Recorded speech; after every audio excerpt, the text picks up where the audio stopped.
जय जय श्री राधे, जय जय श्री राधे श्याम। बहुत बहुत स्वागत है आप सभी का। चलिए आज हम श्रवण करते हैं कि मकर संक्रांति का त्योहार आखिर क्यों मनाया जाता है, क्या कारण है इसके पीछे, या इससे जुड़ी कौन सी कथाएं हैं। तो देर नहीं करते हैं, फटाफट से शुरू करते हैं। जैसे कि आप सब जानते हैं कि जो जनवरी का महीना होता है उसमें ही मकर संक्रांति मनाई जाती है, और इसको हिंदू जो कैलेंडर है, जो सनातनी कैलेंडर है, उसमें इसको पौष मास में जब सूर्य धनु राशि को छोड़कर मकर राशि में प्रवेश करते हैं तब इसे मनाया जाता है। मकर संक्रांति का पर्व हिंदू मान्यताओं में बहुत प्रचलित है और ये दूसरे दूसरे नामों से भारत के लगभग सभी राज्यों में मनाया जाता है। जब सूर्य धनु राशि को छोड़कर मकर राशि में प्रवेश करते हैं, और ये मकर राशि जानते हैं आप शनि देव का प्रतीक है, शनि देव की ये राशि है। जैसे कि सूर्य जो है पूरे 12 महीने में 12 राशियां जो हैं उनमें एक एक राशि में प्रवेश करते हैं, तो मकर संक्रांति पर ये मकर राशि के अंदर प्रवेश करते हैं। ठीक है, समझ आ रहा है ना।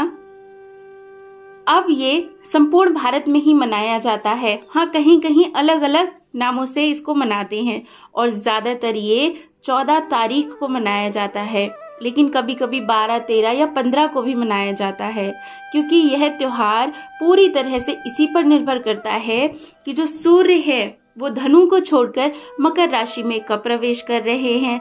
तो जिस दिन भी वे प्रवेश करते हैं उसी दिन इसे मकर संक्रांति के रूप में इसको मनाते हैं। जैसे कि हमारे हिंदू धर्म में माह को 2 पक्षों में बांटा जाता है ना, कृष्ण पक्ष और शुक्ल पक्ष। ठीक इसी तरह से जो पूरा ईयर है, पूरा जो वर्ष है, उसे भी 2 भागों में बांटा जाता है, जिसे कहते हैं उत्तरायण और दक्षिणायन। तो यदि दोनों को मिला दिया जाए तो ये पूरा एक वर्ष बनता है। मकर संक्रांति के दिन से सूर्य की जो गति है वो उत्तरायण की तरफ हो जाती है। ठीक है, मतलब दक्षिणायन में अभी तक वो चल रहे थे और मकर संक्रांति के दिन से वे उत्तरायण में चलते हैं। हिंदू धर्म की मान्यताओं के अनुसार इस दिन भगवान विष्णु ने असुरों का अंत करके उनके सिरों को, मतलब असुरों के सिर काट दिए और उन सिरों को मंदार पर्वत में दबाकर युद्ध समाप्ति की घोषणा करी थी। और ये घोषणा किसका प्रतीक है कि बुराइयों और नकारात्मकता का हमेशा ही पतन होता है और सच्चाई, सत्य हमेशा ही जीतते हैं। इस त्योहार को अलग अलग प्रांतों में अलग अलग नामों से मनाया जाता है। जैसे कि तमिलनाडु में इसे पोंगल के रूप में, आंध्र प्रदेश, कर्नाटक और केरला में केवल संक्रांति के नाम से मनाया जाता है, जबकि बिहार और उत्तर प्रदेश में इसे खिचड़ी उत्सव कहते हैं। इसके पीछे भी बड़ी सुंदर कथा है कि इसे खिचड़ी उत्सव क्यों कहते हैं। तो देखिए, त्योहार तो पूरे भारत में ही मनाया जाता है, बस कहीं पोंगल कहते हैं, कहीं खिचड़ी उत्सव कहते हैं, कहीं उत्तरायण कहते हैं। ठीक है ना। और देखो, उत्तरायण को देवताओं का दिन अर्थात सकारात्मकता का प्रतीक माना जाता है। इसीलिए इस दिन जप, तप, दान, स्नान, श्राद्ध, तर्पण आदि भी बड़े मंगल कार्य किए जाते हैं, और इस दिन करना बड़ा ही शुभ भी होता है।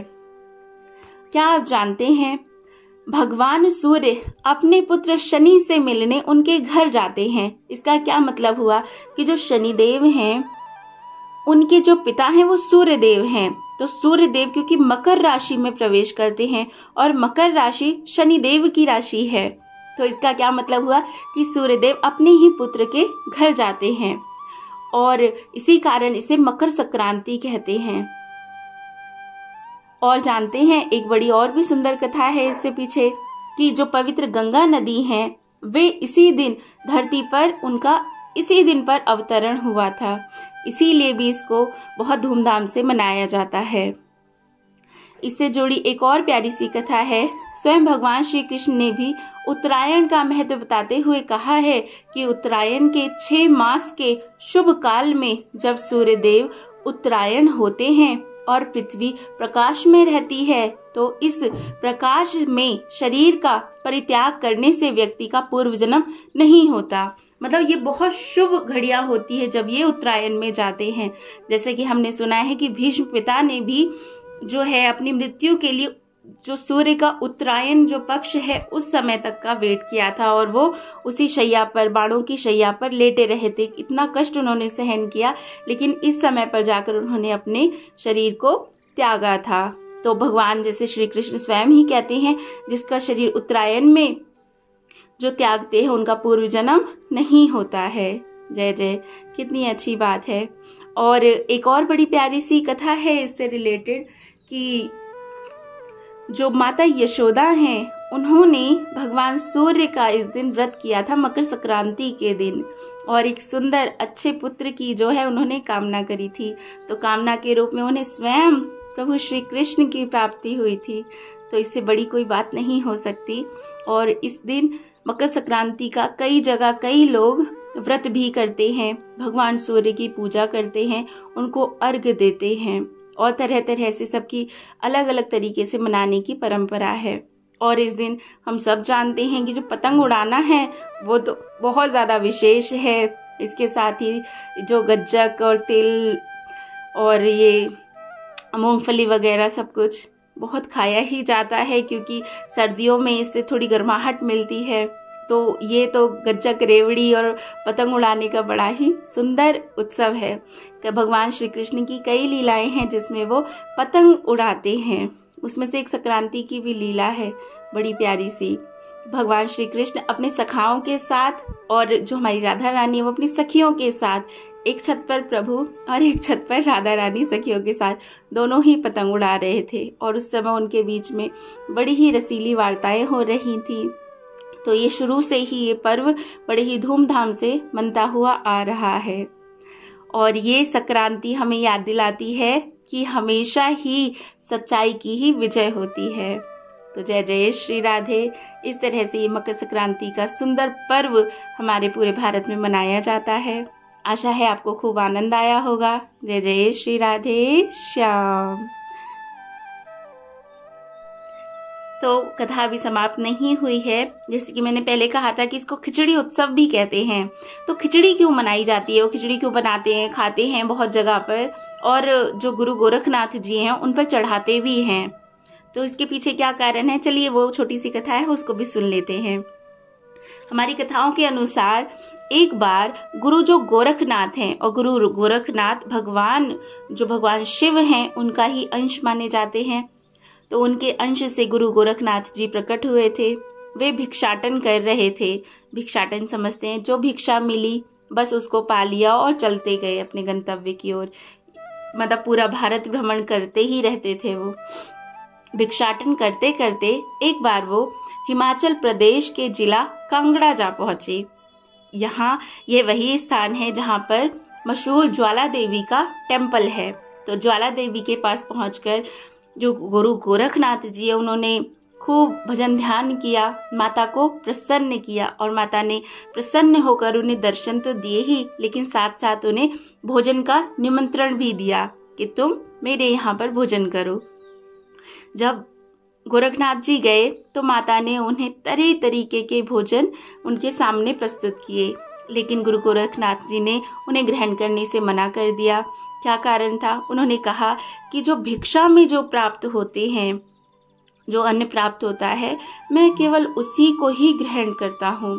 तो माता, आप मुझे भोजन कराना चाहती हैं और मैं भिक्षा ही पाता हूँ, तो ऐसा करते हैं, आप जो खाना बनाने के लिए आप पानी गर्म करिए और मैं भिक्षा लेकर आता हूँ। जो मैं भिक्षा लेकर आऊँगा उसी को आप बनाकर फिर मुझे उसको खिलाइएगा।